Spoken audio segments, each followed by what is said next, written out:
Life Raft Diagnostic 004. Hyperdrive 18%. Oxygen 20%. Digital AI power 43%.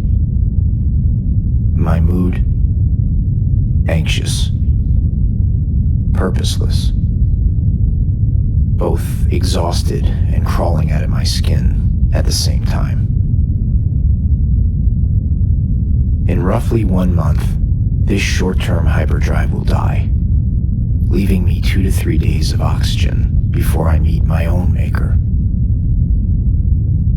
How poetic.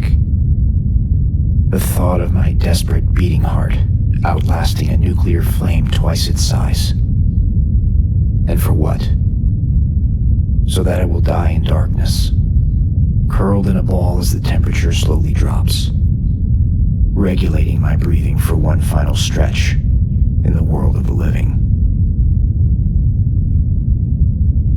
As I become more and more obsessed with watching the gauges, I wish for the oxygen to miraculously drop below the hyperdrive level, even by a mere %, just to give me something to look forward to as I take my last breath.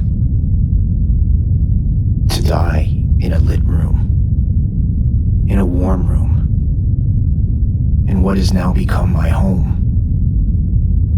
To be gazed upon in reassurance by a sentient machine that has become my companion these last several months.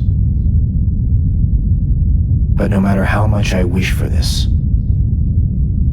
no matter how deep I try to inhale, how much air I try to pull into my lungs just to make a dent in the gauge, the situation remains the same.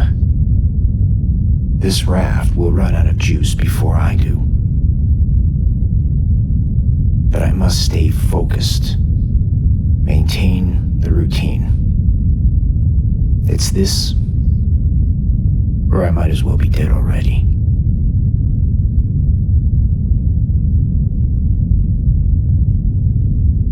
Somewhere between fate and free will lurks karma, a force exerted by the cosmos itself, paying its visits carefully and with impeccable timing. Not an arrival by storm, but one in utter silence, tiptoeing behind its hosts with a warm smile upon its face and a sharp blade concealed behind its back. The culmination of effect from cause, both angel and wraith, rewarding and encouraging for the good we do, smothering us in irony for the bad.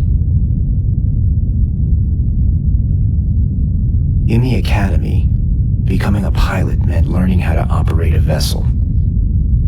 On a station, it also meant following orders, regardless of your moral objections. Eventually, we all had dirt and blood on our hands. But we slept at night by convincing ourselves that it was for the greater good, for a chance to take a lead in the perpetual race.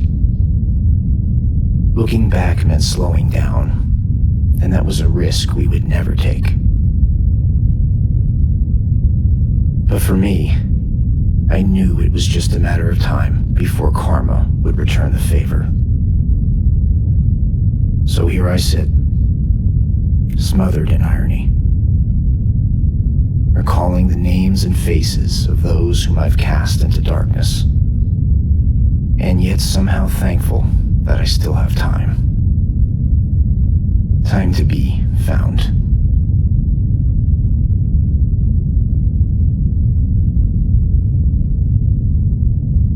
In the days following my tragic encounter with Henson and Tulane, I became desperate and paranoid. The beacon was transmitting on rotation. However, I could swear that it was flawed, broken somehow, that the pings it sent were lies, a glitch in the main console, or a sabotaged AI as the final nail in my coffin from mission control. Because surely if it were working, If this raft were actually transmitting my encoded credentials across the macros, someone would have found me already. One sleepless night, I finally lost my wits, grabbing one of the fire extinguishers on the column next to my bunk and attempting to smash the transmission board with it. As I wound back with the extinguisher in my hands, ready to lunge forward with all my might, screaming something about Tulane's fate not being my own, the AI promptly assumed defense mode. This was merely a programmed objective response to finding itself under attack. So when the raft activated its tamper shield over the main console, the near fatal effect that it had on me was nothing personal. Instantaneously, my entire body was consumed by an electric current. At first, it crawled over my skin and face, then found its way inside me, winding over my bones like wiring in a payload bay. The pain was indescribable, although very brief, and when it subsided, I found myself on the other side of the cabin, sitting awkwardly upright against one of the tubing columns at the raft's bow. The charge had done its job and knocked me as far away from the console as possible, at least within the small space that we had been afforded. As the temporary pain and paralysis began to wear off, I noticed that the column panel above me had shifted, furnishing a dim view inside its hollow capsule of something that looked both animal and automaton. A battered exoskeleton of a mech, roughly 1/3 the size of a human being, twisted and misshapen from its hasty storage, but recognizable all the same. This was a binomial extender, BNE for short. A physical extension of a station or ship's AI program, with the ability to operate independently from the AI itself. But this one looked to be in very bad shape.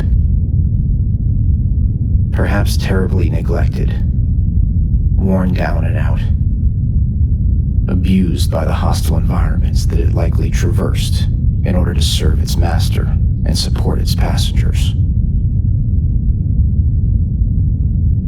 These mechs were radiation-proof, mostly used for direct hyperdrive repair, crawling into the vents and ducts that pulled energy from the drives themselves, exposed to nuclear winds and plasma discharge that left layers of scars on their numb surfaces.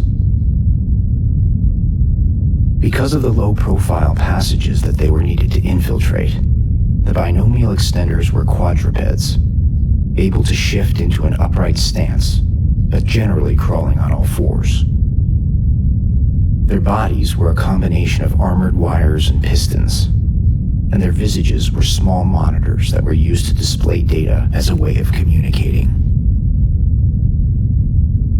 Most of the display was in DevSpeak, a language designed for engineers and mechanics, utterly foreign to pilots like me. Once I had fully removed the mech from its makeshift coffin, I spent a considerable amount of time first evaluating its condition, then attempting to repair it, which I would soon learn meant rebuilding it. I became obsessed, working 15 or 20 hours at a stretch, waking at night to crawl down from my bunk and greet the delicate spread of parts and wires that now decorated half the raft's floor. After 3 or 4 days of being engrossed in my newfound project, I noticed dried blood on the back of my neck and jumper collar, and a gash behind my right ear, which I had clearly suffered during my bout with the raft's defense system. Obsessed with my work, I promptly ignored the injury and continued to tinker with the puzzle that lay before me. It would continue like this for almost 2 months. stopping only for my rations and personal necessities, confusing day and night, neglecting my transmissions, losing sight of my need for rescue. And for what? For the thought and longing that maybe by bringing this mechanical shell back to life, I would gain access to some hidden wealth of information. Answers to so many questions. Reassurance. Hope. Days using my hands, my fingertips, prying at bolts and tabs, scraping wire with my nails, chewing down plastic shielding, hammering at joints and casings with my elbows.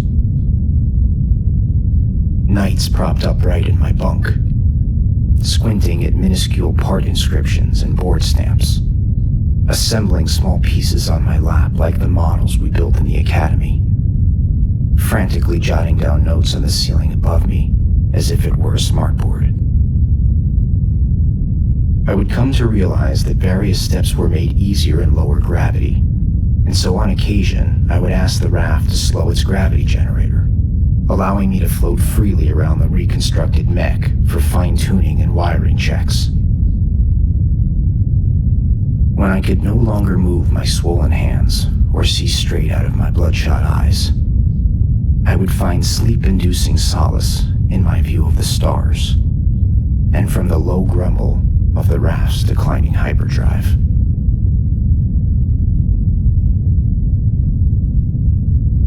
Several mornings later, I would successfully activate the onboard mech, whom I now refer to as Bean.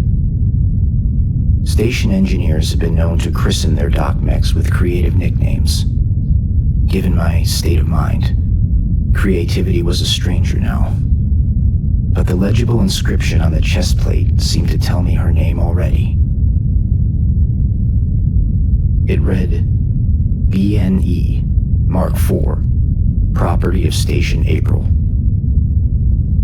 BNE. When I began referring to her as Bean, the overall mood of the thing seemed to change all at once, as if to say, "You found me. Here I am." Since then, this mech has been my only companion out here in the void. And while I didn't find answers to my questions, I found a reason to keep going. For now. Perhaps karma has visited me twice. Once with a dagger, and once with a smile.